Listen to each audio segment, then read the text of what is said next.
Bon matin tout le monde, on se retrouve à la fraîche sur un petit sentier de randonnée entre le Pyramid Lake et le Patricia Lake. Là on est sur un sentier qui est entre les deux et on se dirige vers des marécages pour aller se faire dégommer par les moustiques. Et ensuite on va sur Pyramid Island. Exactement, sur Pyramid Lake il y a une petite île au milieu qu'on peut rejoindre avec un pont. Et donc on pourra documenter tout ça. Là nous arrivons aux abords du Patricia Lake. Pas piquer des hannetons, toujours très sympa.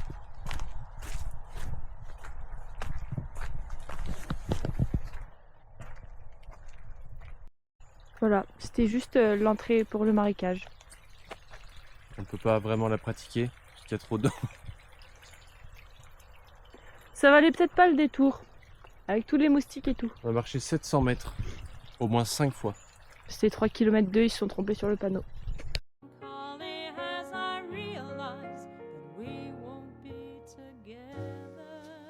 Bon, Pauline, raconte-nous toutes ces aventures. Alors hier, j'ai dû porter des lunettes de soleil toute la journée parce que comme on allait sur un glacier et que j'avais pas pris mes lunettes de soleil, j'ai attrapé un coup de soleil dans les yeux. Et ça brûlait les yeux. Et aujourd'hui, malheureusement, je me suis fait piquer par un moustique au menton. Ça m'a défiguré. C'est vrai que là on dirait qu'il y a une légère J'ai un proéminence. œuf. Sinon il faudrait rééquilibrer et te faire piquer de l'autre côté. Ouais. Hop là, de retour maintenant sur la Pyramid Island, sur laquelle il y a une petite île qui est maintenant une presqu'île parce que il y a un pont. Non, ça reste une île, ça reste une île, oui, oui. ça reste une île. Et donc on va découvrir de quoi ça s'agit. Hein, Pauline? De quoi ça s'agit? C'est donc Ah, pour ça ça que ça s'appelle Pyramid Island. Bon bah voilà, ok. Bon bah c'est super, à demain pour une prochaine vidéo. Bon, bah on est arrivé sur l'île. Le climat il est beaucoup plus adapté. Oui, sur le pont, il y a du vent. On arrive sur l'île, C'est un climat tropical. plus de vent. Il y a des vents d'église. C'est vrai ça? Ben, Encore un théâtre d'extérieur. je me demande qu'est-ce qui s'y passe pour avoir autant de vent. Bon voilà, avec ça, Parc Canada se la pète un petit peu. Disons que ça fait partie du patrimoine du parc Jasper. Bon après ça fait 100, à peu près un peu moins de 90 ans qu'il est là, un peu plus, un peu moins. De là à dire que ça fait partie du patrimoine, je suis pas sûr. Voilà à quoi ressemble Jasper Town. Avec une belle vue. Voilà, il y a un peu de nuages sur la montagne.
de retour aujourd'hui. On est enfin en Colombie-Britannique. On a roulé 4 heures aujourd'hui. Là on est garé. C'est quoi? Je sais même pas si on le voit. Ça y est, je deviens con. Si, c'est ça. On est enfin garé. On est sur un gros terrain de sport. Là-bas, derrière le camping-car, il y a des petites forêts avec des réceptacles à frisbee pour faire des compétitions de frisbee. Avec des petites tables pour manger. Et un gros terrain de baseball. Juste à côté, il y a un parc pour enfants. Et là, on a la buvette pour quand il y a des matchs.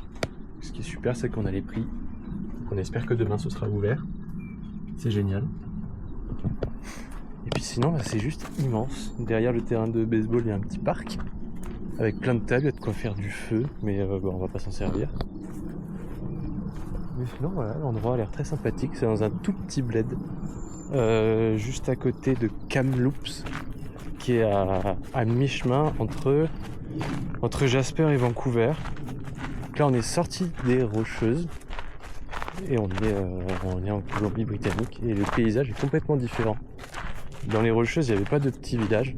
Là, c'est que des petits villages de fermiers, des trucs comme ça. Il y a énormément de fermes, des vaches, des chevaux. Et c'est tout petit. Donc là, on n'est plus du tout dans les endroits touristiques. Tada! Donc voilà à quoi ça ressemble. C'est toujours très vallonné, mais les montagnes sont beaucoup moins hautes. Enfin, je sais pas si on peut appeler ça des vallons, mais